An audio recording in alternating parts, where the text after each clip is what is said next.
Angela Merkel, सही मायनों में बोला जाए तो first female chancellor of Germany और एक सक्सेसफुल पॉलिटिशियन। तो आप भी उनकी स्टोरी जानना चाहते हैं तो चलिए यार शुरू करते हैं। आप सभी हैं जेपी वर्ल्ड क्लासेस के साथ, तो आगे बढ़ते हैं। एंजेला मार्केल का पूरा नाम एंजेला डोरिथिया कैसनर है, जिनका जन्म 17 जुलाई 1954 में को हाम्बर्ग वेस्ट जर्मनी में हुआ था।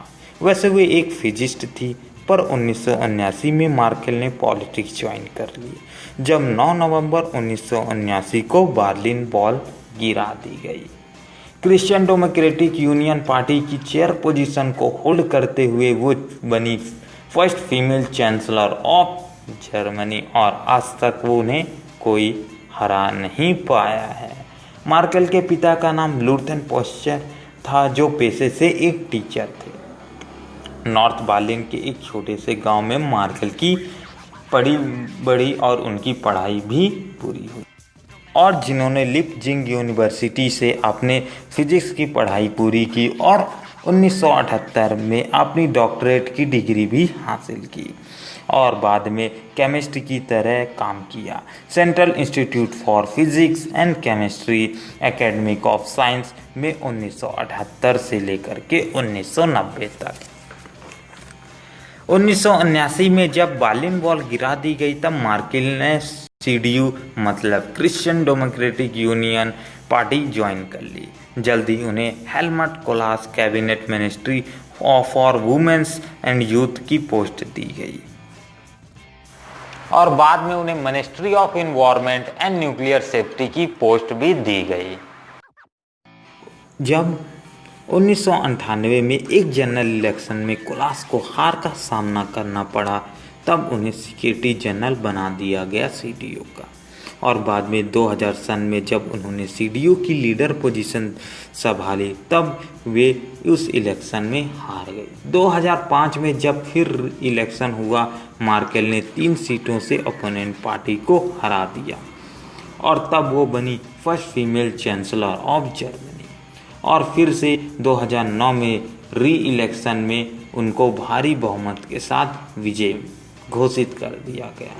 और मार्केल ने तब सुर्खियां बिटोरी जब 2013 में उन्होंने अमेरिकी सुरक्षा एजेंसी पर उनके सेल फोन ट्रैप करने के आरोप लगाए।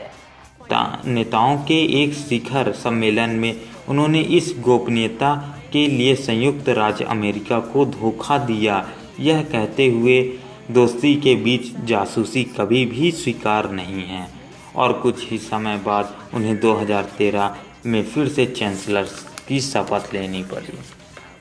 मार्केल को सितंबर 2017 में चौथे कार्यकाल के लिए भी चुना गया। हालांकि उनकी CDU पार्टी बंगस्टग में आपने बहुमत रखा। राष्ट्रीय संसद जर्मनी के एक पार्टी AfD ने 13% वोट हासिल किया। CDU, CSU और SPD के बाद संसद में तीसरा बड़ा समूह था, और यह पहली बार था जब 1961 के बाद एक दूसरे दर्जे की पार्टी ने बहुमत हासिल की थी। हमें बेहतर परिणाम की उम्मीद थी, यह स्पष्ट है कि मार्केल ने चुनाव के बाद कहा। अच्छी बात तो यह है कि हम फिर से अगली सरकार का नेतृत्व करेंगे। उन्होंने यह भी कहा कि वह AfD को भी संबोधित करती है। मार्केल ने फोर्ब्स 2017 में लगातार 7वीं बार दुनिया की सबसे शक्तिशाली महिला की सूची में प्रथम स्थान हासिल किया, और कुछ ही समय बाद उन्हें अब 2020 में चौथे नंबर पर सम्मानित किया गया फोर्ब्स लिस्ट के हिसाब से most powerful peoples in the world. नवंबर के मध्य में आंतरिक समस्याएं सामने आई, और जब एक नया सरकारी संगठन बनाने का प्रयास किया गया।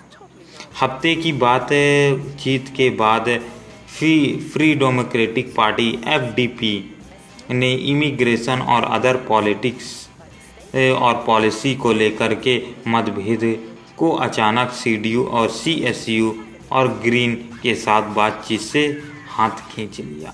मार्केल को एक बड़ा झटका मिला था जब एफडीपी ने कहा इस देश के लिए जिम्मेदारी लेना जारी करेंगे। मार्च 2018 में एसपीडी ने एसपीयू के साथ अपने संगठन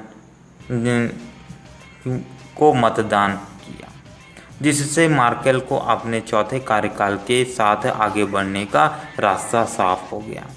इसके अलावा जटिल मामले कोरोना वायरस यानी कोविड-19 का प्रकोप भी जर्मनी पर दिखाई पड़ा, जिसको देखते हुए मार्केल ने तुरंत ही पूरी इंडस्ट्री और सारे कार्यकाल को बंद करा दिया और दुनिया के लोगों के लिए जीवन शैली में बदलाव को मजबूर किया।